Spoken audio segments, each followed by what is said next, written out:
안녕하세요. 오늘은 아주 흥미로운 실제 법원 판례를 하나 파헤쳐 볼까 하는데요. 바로 대출 브로커에게 건넨 돈, 이 수수료를 과연 돌려받을 수 있는지에 대한 이야기입니다.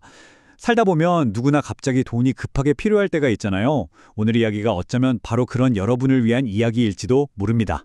한번 상상해 보세요. 정말 갑자기 예상치 못하게 큰 돈이 필요해진 거예요. 이럴 때 여러분이라면 어떻게 하시겠어요? 아마 많은 생각들이 스쳐 지나갈 텐데요. 이 질문이 바로 오늘 우리가 함께 풀어갈 이야기의 시작점입니다. 오늘 이야기의 주인공은 바로 중소기업을 운영하던 김 사장님입니다. 그의 정말 절박했던 상황 속으로 지금부터 함께 들어가 보시죠. 자, 그럼 김 사장님이 대체 왜 이런 위험한 선택을 할 수밖에 없었는지 그 배경부터 좀 더 자세히 살펴보겠습니다. 김 사장님은 중소기업을 운영하다가요. 정말 극심한 자금난에 빠지게 됐습니다. 상황이 어느 정도였냐면 당장 직원들 월급 줄 돈도 없었고 당연히 은행 문턱은 너무나도 높았죠. 말 그대로 사면초가 그 자체였습니다. 이렇게 절박한 순간 정말 구세주처럼 한 남자가 나타납니다.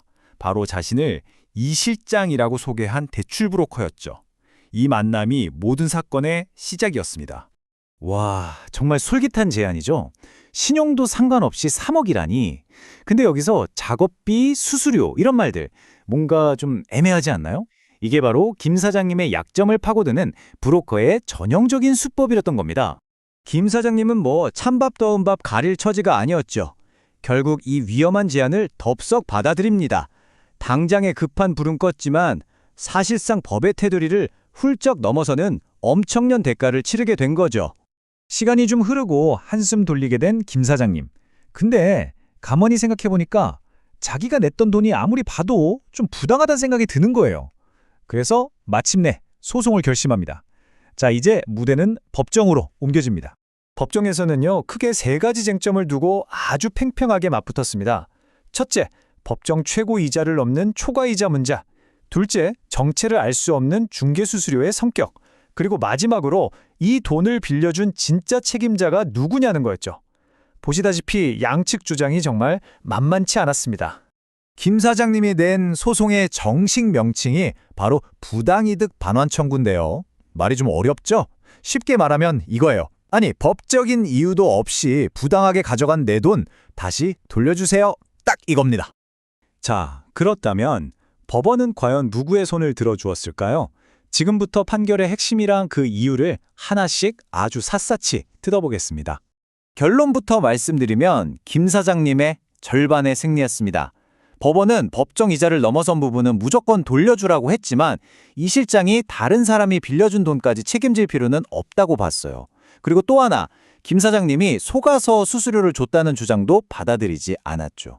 아니, 왜 이런 판결이 나온 걸까요? 이 판결의 가장 중요한 열쇠, 바로 이 숫자 20%에 있습니다. 현재 우리나라 법정 최고 이자율 연 20%. 이 숫자는 정말 꼭 기억해 두셔야 해요. 법원이 초과 이자에 대해 김 사장님 손을 들어준 결정적인 근거는 바로 이자 제한법입니다. 이 법은 돈이 급한 경제적 약자를 보호하기 위한 건데요. 아주 강력한 법률 용어로는 강행 규정이라고 부릅니다. 이게 왜 중요하냐면요. 만약 두 사람이 계약서에 도장까지 찍으면서 우리 이자 50%로 합의했어요 라고 해도 법이 그냥 안 돼, 그 합의 무효야 라고 말해버리기 때문이에요. 그만큼 강력하다는 거죠. 바로 이럽니다. 법원의 입장은 아주 단호해요. 법에서 정한 한도를 넘는 이자는 그 자체로 원인이 없는 돈, 즉 부당이득이니까 무조건 돌려줘야 한다는 겁니다. 김 사장님이 초과 이자를 돌려받을 수 있었던 가장 결정적인 이유였죠. 자, 그런데 그렇다면 김 사장님은 왜 전부 다 이기지는 못했을까요? 여기서 입증 책임이라는 정말 중요한 법률 원칙이 등장합니다. 이건 뭐냐면요. 아주 간단해요. 주장하는 사람이 직접 증명하라는 뜻입니다. 법정에선 안타깝지만 내 말이 맞다고 목소리 높여 외치는 것만으로는 부족하다는 거죠. 바로 이 슬라이드가 김 사장님의 패소 이유를 정확히 보여줍니다. 첫째, 돈의 출처를 보니 일부 자금은 이 실장이 아니라 전혀 다른 제3자에게서 온 게 증거로 딱 나온 거예요.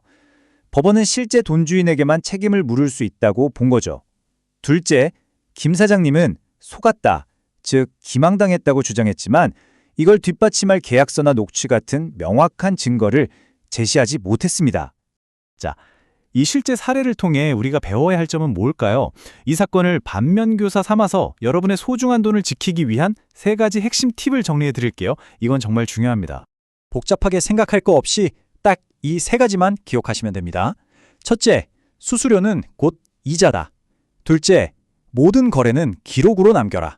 셋째, 진짜 돈 주인이 누구인지 반드시 확인하라. 자, 그럼 하나씩 자세히 알아볼까요? 이게 가장 중요해요. 브로커가 수고비, 작업비, 컨설팅비 같이 아무리 그럴싸한 이름을 붙여도 법은 그 모든 돈을 이자를 계산할 때 포함시킵니다.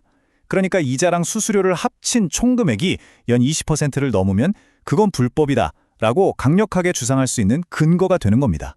김 사장님이 왜 일부 패소했는지 기억나시죠? 바로 증거 부족 때문이었습니다. 현금 거래는 절대 피하시고 모든 돈은 계좌 이체로 명확한 기록을 남기세요. 그리고 이 돈은 어떤 명목으로 보내드리는 건가요? 같은 대화는 녹음이나 문자로 꼭 남겨두세요. 훗날 법정에서 여러분을 지켜줄 결정적인 무기가 될 수 있습니다. 마지막으로 어쩌면 가장 기본적인 건데요. 돈을 빌려주는 실제 주인이 누구인지 계약서를 통해서 반드시 확인해야 합니다.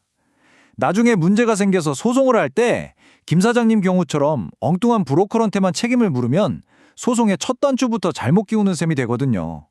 소송은 정확한 상대를 특정하는 것에서부터 시작됩니다. 오늘 살펴본 김 사장님의 이야기는 법은 권리 위에 잠자는 자를 보호하지 않는다는 오랜 격언을 다시 한번 떠오르게 합니다. 법은 생각보다 우리 가까이에 있거든요.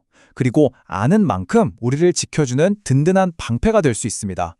혹시 지금 좀 부당한 상황에 처해 있다면 잠자고 있는 여러분의 권리를 한번 깨워보는 건 어떨까요?